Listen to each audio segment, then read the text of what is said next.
Hey everybody, you're watching ABC News Live. I'm John Santucci in Washington alongside Justin Fischel. Happy Wednesday, and man, it's been a busy Wednesday. We're just back from our exclusive interview with Ivanka Trump. We're going to get there in a little bit, but a lot of headlines today in Special Counsel Robert Mueller's investigation, really surrounding Paul Manafort. So we learned earlier this week that Special Counsel and Manafort are having some problems in their deals, but now we learned today, Justin, that there is apparently a lot of talking going on between Manafort's lawyers and Rudy Giuliani's lawyers. Well, the president's lawyers, Rudy Giuliani. We thought that Manafort had sort of flipped and become a cooperating witness for Mueller.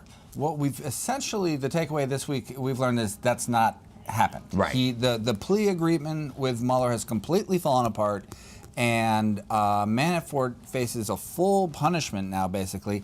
And we're learning that this entire time he's been talking with the president's lawyers about what Mueller's been asking, which is extraordinary development. And I want to bring in ABC's Terry Moran to this conversation because, Terry, what this really boils down to is that the president's team and Paul Manafort's team had a joint defense agreement. But typically, when an individual goes and, basically pleads guilty here, those agreements kind of go away and you stop talking to other lawyers that have clients that might be involved in these things. That really didn't happen here, though. It didn't happen. You're exactly right, John. Supposedly, you go to the other team. The prosecutors come and say, we got you. Now you're ours. And as a condition of going easy on you when it comes to sentencing for the crimes that you will admit you committed, we're going to peel you away from the other guys, and you're going to tell us everything you know about them. And it does seem that in this case and others in this investigation, certainly Paul Manafort, according to prosecutors, has played both sides of the fence, even while they've got the sword of a criminal sentence, a prison sentence, hanging over him. Either he's so clever he's dumb, or maybe he knows something that a pardon may be coming his way, and so he doesn't have to quite play all the way. Well, and the president actually said to the New York Post not too long ago that a pardon is not off the table for Paul Manafort. Why would he take it off the table? But Terry, just going back to what you were saying there, he does have charges hanging over him. When he made this deal with the special counsel, he was originally charged with a long 32-count indictment. That basically shrunk down to just a handful of charges. If this deal goes completely away, those small charges could go right back up to 32 again, couldn't they? They could. If a court agrees with prosecutors that Manafort has violated the terms of his plea deal, all bets are off. His guilty plea remains in force, but then they can bring back some of the charges which, as a condition of pleading guilty, they took off the table. He could be looking at even bigger trouble, and not just in federal court. It's possible that some of these crimes were state court crimes where President Trump's pardon won't matter. He's playing a very high-risk game here, there's no question. And as in answer to President Trump's question, why would I, he says, take a pardon off the table? Well, a unanimous jury convicted this man of stealing millions of dollars from American citizens in taxes, tax fraud on a giant level. Maybe you shouldn't pardon somebody who a unanimous jury has declared did that. Yeah, a lot of charges there in that Eastern District, Virginia case, but we're going to find out more when Paul Manafort is in court with his lawyers on Friday. That's when we're going to hear probably a little more from the special counsel. Terry Moran, I know you're tracking this. We're going to see more from you and the team on World News tonight. Thank you, sir. We have much more on this reporting happening right now at abcnews.com. You can check out all the latest. But we are going to switch gears. A big day also, Justin, up in the Senate today regarding the killing of Jamal Khashoggi. Right. The mystery there. There were two high-profile cabinet figures on the at the Senate today to brief all senators about this: Mike Pompeo and Jim Mattis, Defense Secretary, State Department Secretary. They were there to brief on all things Saudi and Yemen, but there was one figure not there. CIA Director Gina Haspel. Why wasn't she there? They had asked her to be there. She is the one. The CIA has made this assessment that reportedly says that MBS, the Crown Prince, ordered this killing of Khashoggi. The senators want to know what Gina Haspel has to say about it, and she wasn't there today. And there's a lot of controversy about what did the White House block her? Was it her decision not to go? The senators who are in attendance are saying that Mattis and Pompeo said, why wasn't she there? Ask the White House, ask the CIA. And let's bring in ABC's Trish Turner. She's our eyes and ears up on Capitol Hill for this. Because, Trish, you were watching this testimony all throughout today. Give us your highlight reel. And what stuck out to you, besides the fact that the CIA director wasn't present? It was the first time we've seen any member of the administration questioned about this murder. That's really true, and as Justin's saying, the members were really upset that Haspel didn't come, because it seems like the CIA's assessment runs contrary to the administration's line, the president's line, not pinning this on MBS. Secretary Pompeo came out later. Secretary Mattis said there is no smoking gun, nothing that positively says MBS ordered this killing of a Washington Post journalist, a Virginia resident. But everyone up here, Republican and Democrat, I was most struck. If you're looking at this, this place is so partisan on a daily basis. There was nothing partisan about the fury that many of these members have for what happened today. And as a result, because of how this was mishandled, for whatever reason, Haspel wasn't sent here, now it's sort of succeeding in coalescing the senators around a resolution that involves the U.S. involvement in Yemen with our Saudi ally. So all of these issues are getting conflated because the members are truly furious about not just the fact that Haspel didn't show up, but the administration is not taking on the Saudis strongly for such a breach of really a moral code, the killing of this journalist, in Turkey and in the Saudi consulate. So they just don't feel like the administration has taken the Saudis to task, and now they're ready to show them that they are an equal branch to the White House, and the White House needs to respond. And Trish, without Gina Haspel, the CIA director up there, giving her version of the events, we were left with an intelligence assessment from the Defense Secretary, Jim Mattis. Right. Here's what he said outside the Pentagon when he got back from the Hill today. We have no smoking gun that the Crown Prince was involved, not the intelligence community or anyone else. There is no smoking gun. We have not changed. That accountability for the murder is our expectation of everyone involved in the murder. Accountability is our position, has not changed at all. And by the way, I have read all the intel. I have personally read all the intelligence. I have read all the translations. And so that's the question then, Trish. If that's the simple assessment from the CIA, why didn't they let Gina Haspel make that announcement today on the Hill? Why didn't she tell the senators that? And now Senator Graham and others are basically, Trish, threatening the president if they don't get Gina up there to talk about it. Yeah, they are indeed. And it's not just, Senator Graham knows how to go after the president. He's normally his closest ally up here of late. And he is not only saying these members, want a briefing with the CIA director, but Lindsey Graham is saying, okay, we're not just going to be angry about it. I'm going to block every spending bill that comes up here, because remember, we are equal branches of government, and you need to send the CIA director to a classified briefing. This is an intelligence briefing. And so, of course, behind the scenes is, in short, the members are telling us kind of behind the scenes, look, well, we know what's going on here. The administration doesn't want to pin this on MBS. If we send the CIA director up there, she might not agree with what you just heard Mattis say and Pompeo say. So that's the real fear. That's what the senators are telling us is behind this. And definitely something we're going to be watching. You and the team up there. Trish Turner, thank you very much in the Senate. We appreciate it. Let's go down the hall and to the House, where we're going to talk right now about Nancy Pelosi. She had a pretty good day today.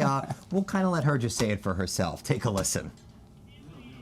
The emotion demonstrated by my colleague, Adam Schiff, when he talked about leadership and the challenges facing our nation, was a joy to behold. And of course, nobody could ever have an honor quite like having this display of friends place my name in nomination than to have John Lewis be the he wrapped it all up in such a beautiful way, not about me, but about our challenges and about our need to be unified for the future.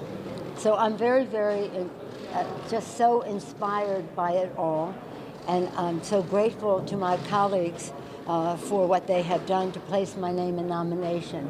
In the course of these last days and weeks, has been my privilege to listen to new members, listen to our members who have been here a while, hear their views about how we go forward.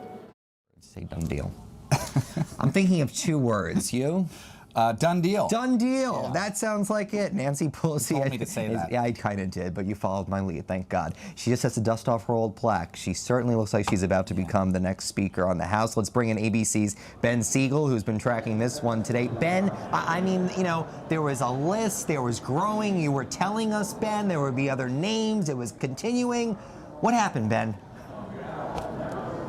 Well, look, she was the only name on the ballot today, and it's true. Nancy Pelosi had a good day today. 2 years ago, 63 people voted against her for Tim Ryan for Democratic leader when Democrats were in the minority. Just about half that number voted against her today as either no votes or didn't vote for her.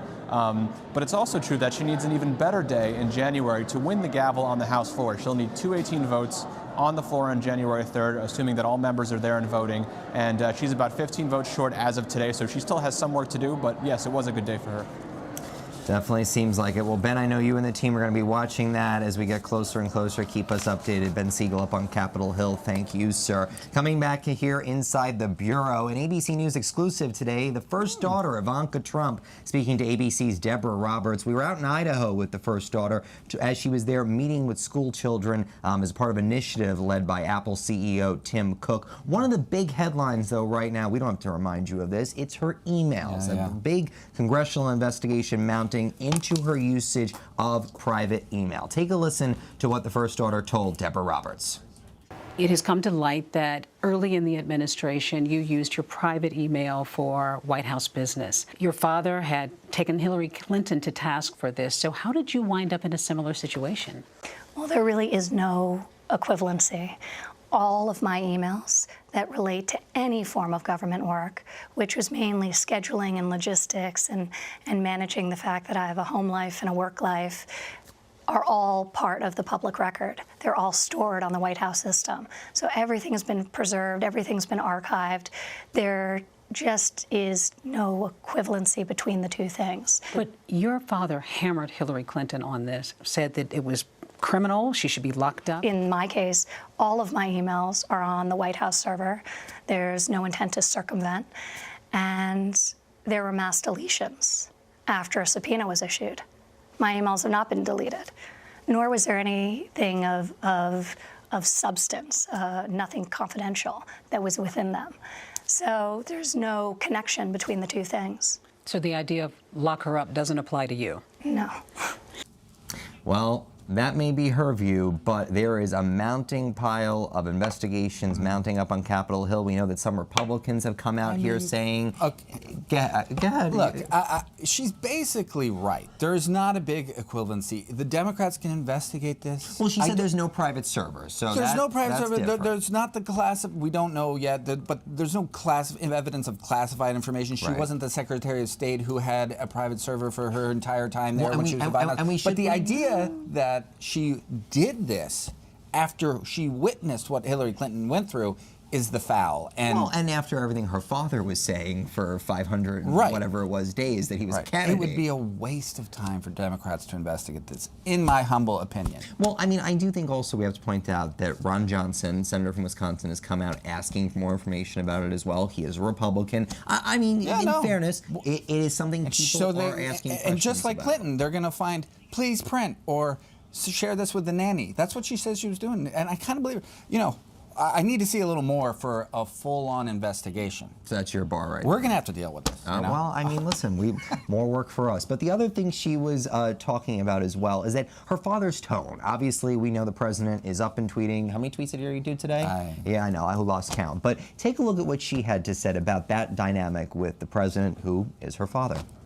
Last time we sat down, you said your father was going to be a terrific unifier. But many people say that your father is doing nothing to heal. If anything, he's creating more of a climate for hatred and for fear-mongering. What do you say to that? I reject that. I think that he is creating policy that's going to lift all Americans. And that's what his #1 role is. But we need to have this dialogue.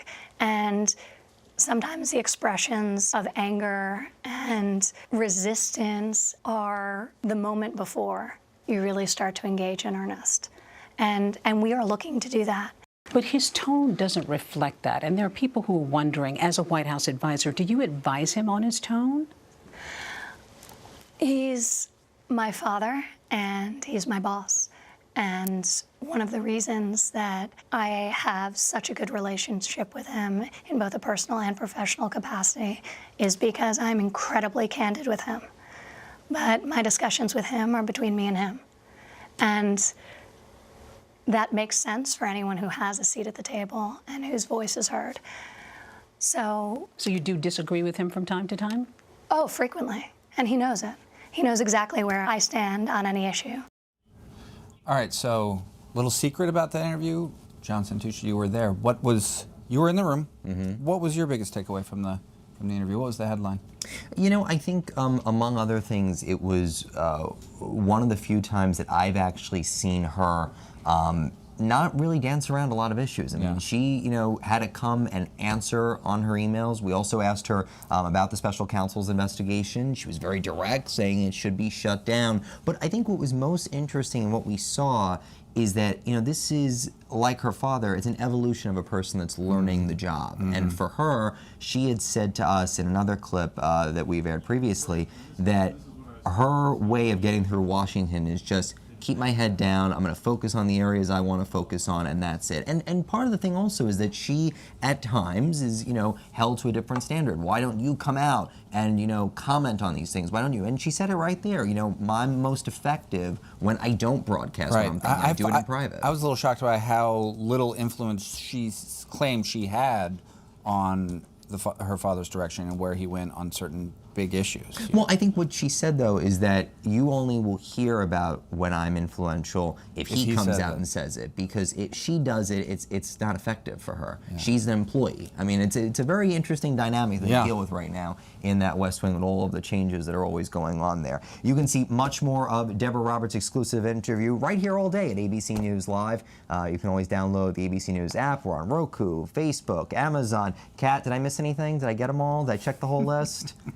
I got them all. Okay, great. I passed today. Well, that is going to do it for us. Thanks so much for watching ABC News Live. For Justin Fishel, I'm John Santucci. You are watching ABC News.